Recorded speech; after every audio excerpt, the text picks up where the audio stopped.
Hello hello hello, நான் வட்டச் செயலாளர் வண்டுமுருகன் பேசுறேங்க. நான் சதுர செயலாளர் சந்தமுருகன் பேசுறேன்.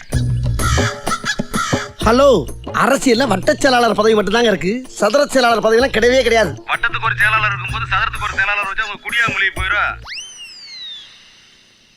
எல்லாருக்கும் வணக்கம். இப்போ இந்த காணொலி பார்த்துருப்பீங்க. இதில் இந்த வட்டச் செயலாளர் வண்டுமுருகன் அப்படின்னு ஒரு வசனம் வரும்ல. இப்போ வட்டச் செயலாளர் இது இரு பேரட்டு பண்பு தொகையா அப்படின்னு நம்ம நினைச்சோம்னா கண்டிப்பாக அது வந்து இரு பேரட்டு பண்பு தொகை கிடையாது. எப்படின்னா வட்டமாகிய செயலாளர் அப்படின்னு நம்ம சொல்ல முடியாது. இதில் வட்டம் என்பது ஒரு இருப்பிடத்தை குறிக்கிறது. ஒரு வட்டத்திற்குரிய செயலாளர்.